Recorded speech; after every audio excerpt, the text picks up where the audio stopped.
દર્શક મિત્રો, હું પરેશ ચૌહાણ, આપ નિહાળી રહ્યા છો લીડ મહુવા ન્યૂઝ. સમાચારોમાં આપનું સ્વાગત છે. હવે સમાચારો નિહાળીશું વિસ્તારપૂર્વક. આગામી દિવસોમાં ધોરણ 10 અને 12 ની પરીક્ષાઓ શરૂ થવા જઈ રહી છે.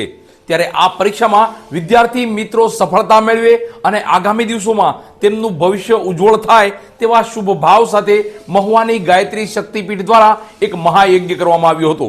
તો સાથે મા સરસ્વતીજીનું પૂજન અર્ચન પણ કરાયું.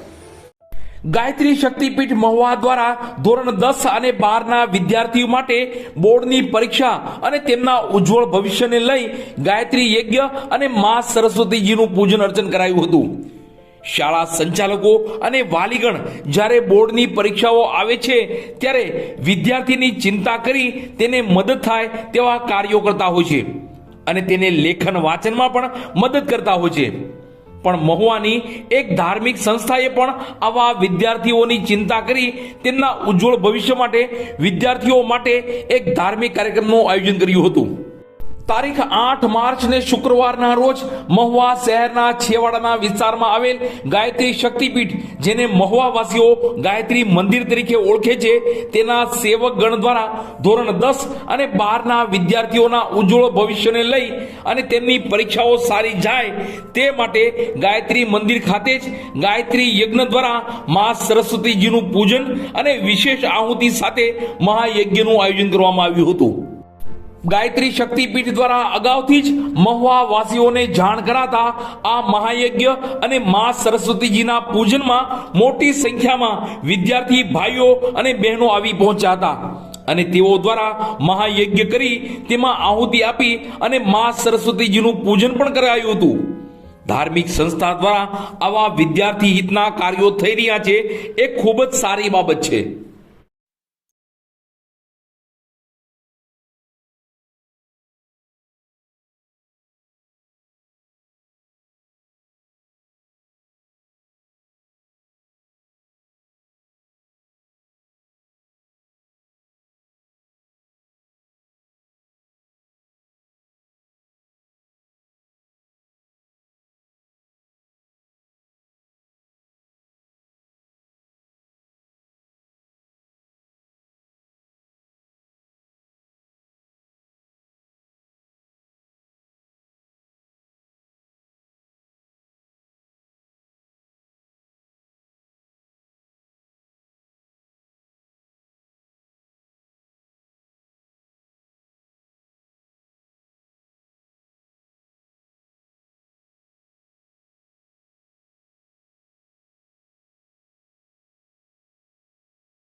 મહુવાની પારેખ કોલેજના એનએસએસ યુનિટ દ્વારા મતદાન જાગૃતિને લઈ એક કાર્યક્રમનું આયોજન કરવામાં આવ્યું હતું.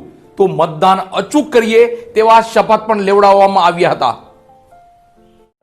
મહુવાની પારેખ કોલેજ ખાતે મતદાન જાગૃતિને લઈ એક કાર્યક્રમનું આયોજન કરવામાં આવ્યું હતું. આગામી દિવસોમાં લોકસભાની ચૂંટણી યોજાનાર છે ત્યારે તેને લઈ સરકાર શ્રી દ્વારા લોકો મતદાનને લઈ જાગૃત થાય અને અચૂક મતદાન કરે તેવા પ્રયાસો કરે છે. ત્યારે શૈક્ષણિક સંસ્થાઓ પણ કે પાછળ રહે. મહુવા પારેખ કોલેજના એનએસએસ યુનિટ દ્વારા પારેખ કોલેજમાં મતદાન જાગૃતિ અંગે એક કાર્યક્રમનું આયોજન કરવામાં આવ્યું હતું.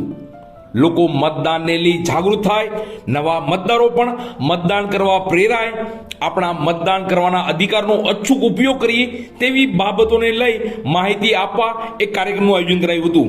જેમાં ખાસ મહુવા નાયબ મામલતદાર શ્રી તેમજ શિક્ષણાધિકારી શ્રી ઉપસ્થિત રહી મતદાનને લઈ માહિતી આપી અને મતદાન અચૂક કરીએ તેવા શપથ પણ લેવડાવ્યા હતા. તો આ કાર્યક્રમને સફળ બનાવવા પારેખ કોલેજના એનએસએસ પ્રોગ્રામ ઓફિસરે જહેમત ઉઠાવી હતી. તો મોટી સંખ્યામાં પારેખ કોલેજના વિદ્યાર્થીઓ પણ હાજર રહ્યા હતા. મહુવા શહેરમાં જગ્યા ભાડે આપવાની છે. તો આજે જ સંપર્ક કરો મહુવા શહેરની એકદમ મધ્યમાં.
મહુવાના પારેખ ભવન ખાતે શ્રી બળવંતભાઈ પારેખ જન્મ શતાબ્દી મહોત્સવ અને આંતરરાષ્ટ્રીય મહિલા દિવસ નિમિત્તે વિવિધ કાર્યક્રમોના આયોજન કરવામાં આવ્યા હતા.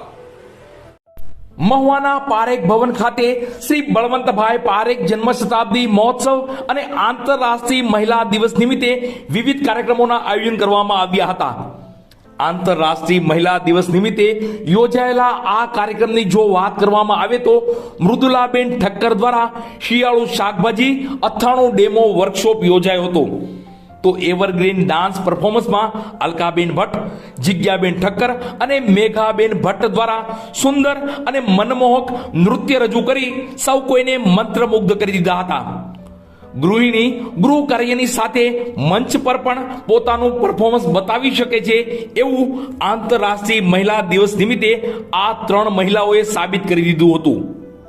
તો મહિલાઓ દ્વારા સાસરિયામાં પોતાની જવાબદારી નિભાવતા પોતાના સ્વપ્ન અધૂરા રહી જાય છે તેને લઈ એક વક્તવ્ય પણ યોજાયું હતું, મારું અધૂરું સ્વપ્ન, જેમાં અલકાબેન સોપારિયા, રેખાબેન મણિયાર, સીમાબેન જગ્ગડ, નીલાબેન ભટ્ટ, અલકાબેન ભટ્ટ, હિનાબેન રૂપારેલ, બિંદુબેન, જયાબેન ચોટલિયા તમામ મહિલાઓએ આજે પોતાના જ દિવસે પોતાના મનની વાત, મારું અધૂરું સ્વપ્ન, પોતાના મનની વાતો રજૂ કરી હતી. કોઈ સ્વરૂપ નથી, એ ક્યારેક પત્ની સ્વરૂપે હોય છે, ક્યારેક દાદી, નાની, બહેન, અલગ અલગ સ્વરૂપે હોય છે. ગૃહિણી દરેકનું પોતાનું એક સપનું હોય છે, પણ એ ક્યારેક એના પતિના ધંધામાં મદદરૂપ થવામાં એનું સપનું, ક્યારેક એના નોકરી માટે, એવી રીતે અનેક કારણોસર એ પોતાનું સપનું છે એને દબાવી દે છે કે સ્વૈચ્છિક રીતે એને પોતાને બી ક્યારેય એનું દુઃખ બી નથી હોતું કે મેં મારું સપનું છે એને મેં દફન કરી દીધું. ક્યારેક એકલામાં એ રોઈ લે છે, બાકી તો એ પોતે બધાનું મેં સપના પૂરા કર્યા અને હું ખુશ છું એ જ રીતે પોતે જીવે છે. આમ તો છે ને જનરલ કહીએ ને તો બધાનું ગૃહિણીનું એક જ સપનું છે કે આર્થિક સ્વતંત્રતા અને રૂટીનમાંથી થોડાક દિવસની છુટ્ટી. મેઇન સપનું બધાનું એ જ હોય છે કે આર્થિક સ્વતંત્રતા, કે ભાઈ કોઈ પણ વસ્તુ લેવી છે તો એ ગૃહિણી છે, કારણ કે પોતે કામતી નથી એટલા માટે ફટ્ટ લેગાની કોઈ વસ્તુ ખરીદી નથી શકતી. એવું નથી હોતું કે એવું નહીં, ગમે એવું જો 25,000માં રોડવાનું હશે ને તો એને 75,000નું ગમતું હશે, કારણ કે ગમતું થોડુંક મોટું જ હોય. એટલા માટે છે ને આપણે જો આર્થિક રીતે સદ્ધર નથી તો આપણા એવી જીવન જરૂરિયાતની વસ્તુઓને અમુક જે આપણે જીવન જરૂરિયાતની તો નહીં પણ થોડીક આપણી જે ઈચ્છાઓ છે એને દબવી દેવી પડે છે. કાર્યક્રમના અંતે પારેખ ભવનના પટાંગણમાં મહિલાઓની પસંદગી મુજબ પોતાનું માનીતો શોખ, પોતાને યુવાન કરતી પ્રવૃત્તિ રાસ ગરબાનું સુંદર આયોજન કરવામાં આવ્યું હતું. સમગ્ર કાર્યક્રમનું સંચાલન કેતકીબેન દેસાઈએ કર્યું હતું. તો ખાસ શિલ્પાબેન ગેડિયા, કામિનીબેન જાની, નીરુબેન પારેખ, પાયલબેન રાઠોડ આમંત્રણને માન આપી આ મહિલા દિવસ નિમિત્તેના યોજાયેલા કાર્યક્રમમાં ખાસ ઉપસ્થિત રહ્યા હતા. બસ સમાચારોમાં અત્યારે આટલું જ. ફરી સમાચારો સાથે કાલે મળીશું. ત્યાં સુધી હું પરેશ ચૌહાણ અને લીડ મહુવા ન્યૂઝની સમગ્ર ટીમ શુભરાત્રી.